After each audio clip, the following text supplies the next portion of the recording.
I'm joined by Tips two-time All Star Declan Browne. Declan, unbelievable win for Tipperary today, beating Cork 17 points to 14. First Munster title in 85 years. Can you tell me how you were feeling as it was going on?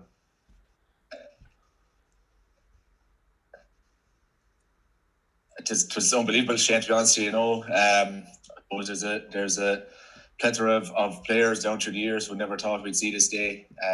You'd be involved, and I suppose there's a lot of managers, selectors, administrators. Hope this day would have happened long before now. But it's incredible. But I'll be honest, yeah, and I know it's easy to say it in hindsight, but I think once Kerry were gone out of the equation, it set it up nicely for us because a lot of these lads, they played Cork underage, they beat Cork in minor 21. So it's, I don't think they fear Cork. And obviously Cork were then having to go through all the questions, can they back it up after beating the Kerry team? And, so there was pressure on Cork. But I genuinely believe the start Tip got, it rattled Cork. And, we never give it up after that. Yeah, and like as it was, we'll just go to the final whistle. What were you thinking and feeling when the final whistle went? She was crying. Shane, to be honest, it's just so emotional. Like you'd be proud, as proud as punch, and you'd be jealous on the other side because you'd love to be out in the field and part of that history. But like those guys were absolutely super, especially with the weekend that was in it. With Bloody Sunday and all the history that's been involved. Like, and Conor Sweeney mentioned it in his post interview that it was his job after the Limerick match to focus, and when Cork came through and get focused and not to worry about the historic events that we celebrate them after. So that was huge coming from him. So, but like I said, once we got that good start, and Conor has been doing it all along. Mikey has been slow to get out of the traps there for the last couple of games, but my God, did he turn on today. So when you have those two guys kicking inside and foot forward, then you always have a chance. But like, it's hard to sum it up. Like, we all love to be there. There's no doubt about it. There's a hardcore of tip football people there. We know each other. We're on the road a long time together. We'd love to be there to be celebrating with them. But at the end of the day, it's history, and it's great to have been played some part of it down through the years. Yeah, and could you talk to me about some of the characters involved? Like David Power's obviously been a part of tip football, underage, and obviously with these players at different levels over the years. Like Colin Reardon comes back having not been involved for was it 5 years at this point. Some great performances like Mickey and Conor Sweeney and all that. Can you just talk about them as characters and their influence on tip football? Yeah, but I suppose. Yeah, you're still there, Declan. The phone is hopping. Yeah, hopping. Yeah. It's this goes back to 2011. The journey that these guys have been on since winning that minor All Ireland. We probably should have backed it up another All Ireland year after, in 12, if I'm honest, and beaten an under-21 All Ireland final by Tyrone, get to the 16 All Ireland semi-final. So like this group have been phenomenal over the last few years. And I think they're easy going, they're carefree, they don't, they go out, they play, they win, if they lose, they lose, they'll just get on with it. They don't dwell on things too much. So, but like I said, we have quality, it's just a matter of getting it out of us on the right day. And, down through the years, we've had quality, but never had the bit of luck or the hop of the ball to get over the line. But I suppose the big thing for me today, Shane, is we deserve to win it. No one can say it was a fluke, or no one can say it was the last kick of game or last score. So, it's massive, and those players deserve every ounce of credit they get, every bit of it. And how influential is David Power in what's happened here? Well, the big thing for me is, David's been around since 08, 09, taking development squads, but no one in tip football wants to take him on, and he's brilliant to surround himself with great people as well. There was 7, 8, 9 years there when the tip minors, tip 21s, like we were a force for anyone, and it was a pleasure to go and watch him.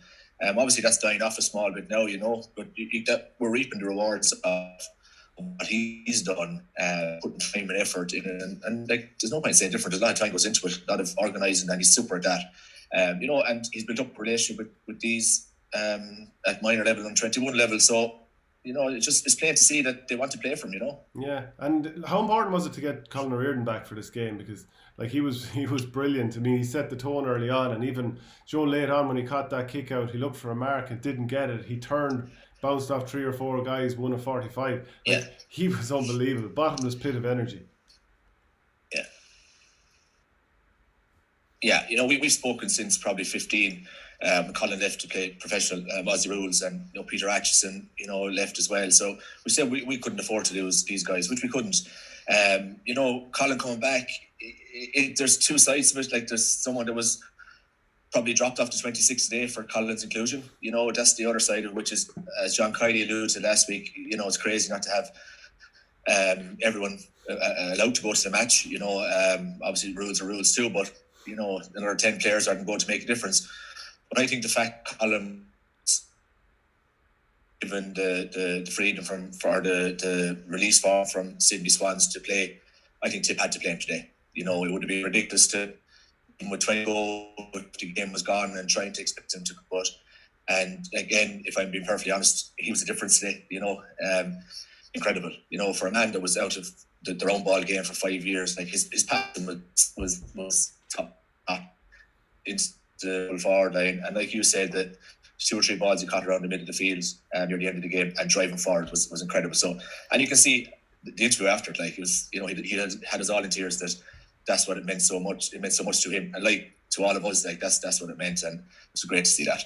Yeah, and now an All-Ireland semi-final to come not too far down the tracks against Mayo. Second semi-final against Mayo in 5 years, so it's not completely new territory. But one of the things that stood out to me that year was the great journey and the game against Galway in Croke Park, when floods of people went over to meet the players afterwards, just by the Hogan stand, I think. I think it was the Hogan stand. Yeah. Like that, the county really got behind the team, and obviously crowds can't go, but like there'll be a huge groundswell of support shooting up with this. Oh yeah, it's like, it's the beauty of knockout as well, Shane. And there's people out there to say get rid of provincial our championships. That's all well and good, but when you see days like today with Tip winning and Cavan winning like that, that's what it's all about. It might only happen once every 20, 25 years, whatever it is, but by God, that means so much to us. You go back to 16, like, let aside the Croke Park adventures, like we were in Clonus watching the Derry match, that was special. Like, there was 200 or 300 Tip supporters there, and that was special. So, like a lot of people said earlier, a lot of people have done Trojan work, like Liam Kearns last year, Peter Creedon, John Evans, all these guys, Seamus McCarthy in my time. Brilliant people that would have loved to be in there today, but it's still they're feeling as proud as Punch as well. And do you think Tip have any sort of a chance? Like Mayo are obviously very heavy second favourites for the All-Ireland at this point. Do you give Tip a Punch's chance?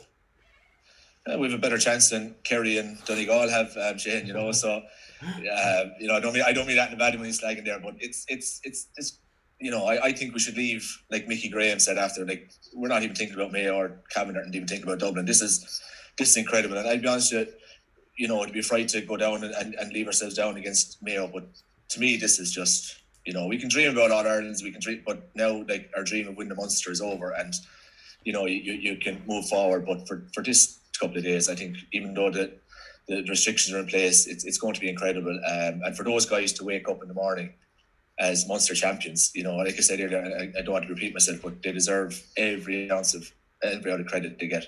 Do you think that the Bloody Sunday commemoration, the jersey, any of that stuff would have fed into the speech and the way that the lads played? I be honest, I think the jersey alone was enough to get anyone going. It was, to see the lads run out on Park Keep today with that jersey was incredible. So I think we all know the history involved in it, but it was smashing. And I think O'Neill's they'll have some sales of that jersey in the coming weeks. But like Michael Owen from Grangemore, obviously it's only 10 miles away from where I am, Shane. So we all know we've grown up with the history, but I think, like, in fairness to Michael Foley and what he has done portraying everything, we only probably knew half it, and to get the real story there in the documentaries, it made it even sweeter, and for Tip people to be involved in such a memorable weekend and to cap it off, like, it's incredible, and it does everyone proud. And the 4 semi-finalists obviously are the same as 1920, so whether you believe in that stuff or not, it's mental to think that COVID has done something right for us. Yeah. And a little side note about those amazing podcasts about Bloody Sunday. I actually did the voice of Tommy Ryan in a few of the episodes, believe it or not. Yeah, no, it's a pleasure to do it, actually. They needed a Tipperary accent in there, and I was able to offer that much at least. So yeah, just final thoughts on it. Like, really, like, that has to go down as one of the most amazing days in Gaelic football, seeing Cavan, but obviously, from your point of view, Tipperary. Probably one of them, like, you've obviously had some great days playing for Tipperary over the years, but this has to go down as number one in living memory. Like it was always our dream, Shane. You know, like we were never airy fairy enough to think that, you know, we'd win an All Ireland. But like to step out every day, like, it was a privilege for myself, and I speak on my own behalf. One of my team that we did, and even players and management over the last 6, 70, 80, 100 years, it was always an honour to wear the jersey. You know, we got more hammers than anything, Shane. You know, we did win a hell of a lot. You know, so it was always a privilege and honour. So I don't think you can ever take that out of a tip footballer, no matter how much battering we get or how much people say, why are you playing, what, this, blah, blah, blah, blah. You never take that out. We were always a good bunch that way to stick with each other, even through the bad times. So, like, today is, you know, I don't, obviously we weren't around 100 years ago or 85 years ago, but like I said it before, I've cried in 2011 when we won with the minors. You know, 16 was a great journey. I know we didn't win anything, but to be in Croke Park mixed it with the best. But like, today is heaven. You know, it's heaven for, as I said, you'd be jealous, seriously jealous in a way that, you know, you'd love to be out there playing and part of it. And like the sitting room, I'd say there's a lot of televisions in Tipperary. You know, there's been shoes or boots kicked at it or hit, you know, because you're kicking every ball with them. But you know, and the final thing for me is we fully deserved it, Shane, and that's, you know, that's the big thing for me. It's no one can say in the morning that the headlines in the papers can't be this goal or late drama. It's, you know, once we set the tone from the very off, Conor Sweeney had 3 points and could limit it 2. I think it flustered Cork, and we drove it on from there. But it is tip football. We did make it hard for ourselves in the end, but very memorable day. Yeah, absolutely. Well, look, brilliant stuff, Declan Browne. Really delighted that you joined me, and soak in the win and enjoy it. Thanks, Ed.